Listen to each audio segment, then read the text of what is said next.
ഏതായാലും ദൗത്യം അതിന്റെ ആദ്യഘട്ടത്തിൽ വിജയകരമായി തന്നെ കാര്യങ്ങൾ മുന്നോട്ട് പോകുന്നു എന്നുള്ളതാണ് ഏറ്റവും പ്രധാനപ്പെട്ട കാര്യം. ഏതായാലും ആന ആന ഇപ്പോൾ ഇവിടെ ഉണ്ട് എന്നുള്ളത് തന്നെയാണ് നമുക്ക് പറയുന്നത്. ആദ്യഘട്ടത്തിലെ മയക്കുവെടി വെച്ചിട്ടുണ്ട് ആനയ്ക്ക് എന്നുള്ളതാണ് ഏറ്റവും പുതിയ വിവരം. ആദ്യഘട്ട മയക്കുവെടി വെച്ചിട്ടുണ്ട്. ഇനി ആനയുടെ സാഹചര്യങ്ങൾ പരിശോധിച്ചതിന് ശേഷമായിരിക്കും തുടർ നടപടികൾ ആലോചിക്കുക. ഏതായാലും ആ ദൗത്യ സംഘം ആനയ്ക്ക് തൊട്ടരികിൽ തന്നെയുണ്ട്.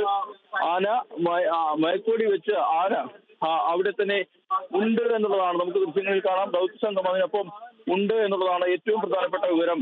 അല്പസമയങ്ങൾക്ക് മുൻപ് ആദ്യ ദിവസം മയക്കുവെടിയും ആനയ്ക്ക് വെച്ചിട്ടുണ്ട്. അതോടൊപ്പം തന്നെ കൂടെയുണ്ടായിരുന്ന നിലയുറപ്പിച്ച മറ്റ് ആനകളെ അവിടെ നിന്നും മാറ്റുകയും ചെയ്തിട്ടുണ്ട്. ഏതായാലും വലിയ സുരക്ഷാ സന്നാഹങ്ങൾ ഒരുക്കിക്കൊണ്ട് ഈ മയക്കുവെടി വെച്ച ആനയ്ക്കരികിലേക്ക് ഉദ്യോഗസ്ഥർ എത്തുകയാണ്. ആദ്യ ഘട്ട മയക്കുവെടി വെച്ച് ആനയെ ചികിത്സാ നടപടികൾക്ക് മുന്നോടിയായി അതിനെ സ്റ്റാൻഡിംഗ് സെഡേഷനിൽ നിർത്തുന്ന ജോലികളാണ് ഇപ്പോൾ നടക്കുന്നത്. ദൃശ്യങ്ങൾ നമുക്ക് കാണാം.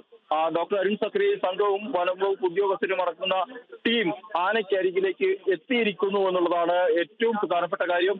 ഈ മുറിവേറ്റ കുമ്പനെ അടുത്തെത്തി അതിനെ മയക്കുവെടി വെച്ചതിന് ശേഷം ആദ്യ ദിവസം മയക്കുവെടി വെച്ചതിന് ശേഷം ആനയ്ക്കരികിൽ തന്നെ ആ പ്രദേശത്തേക്ക് തന്നെ എത്തിയിട്ടുണ്ട്. ഇനി കുറച്ച് ദൂരം മാത്രമാണ് ആനയ്ക്ക് തൊട്ടടുത്തേക്ക് പോകുന്നതിനും മറ്റുമായി ഉദ്യോഗസ്ഥർക്കുള്ളത്. ഏതായാലും 20 മിനിറ്റോളം സമയം വേണ്ടി വരും ഏറ്റവും കുറഞ്ഞത് ആന മയങ്ങുന്നതിനും മറ്റുമായി. ഇതിന്റെ ആരോഗ്യാവസ്ഥ അടക്കമുള്ള ഒട്ടേറെ ഘടകങ്ങൾ വെല്ലുവിളിയായിട്ടുണ്ട്. ഏതായാലും ദൗത്യ സംഘം ഈ ആനയ്ക്കരികിലുണ്ട്. അനുയോജ്യമായ പ്രതലം ആണ്. അതുകൊണ്ട് തന്നെ മയക്കുവെടി വെക്കാനും സാധിച്ചിട്ടുണ്ട്. മയക്കുവെടി വെക്കുകയും ചെയ്തിട്ടുണ്ട്. ഇനി ആനയെ പിടികൂടുക അതെന്നുള്ളതാണ് അടുത്ത ലക്ഷ്യം.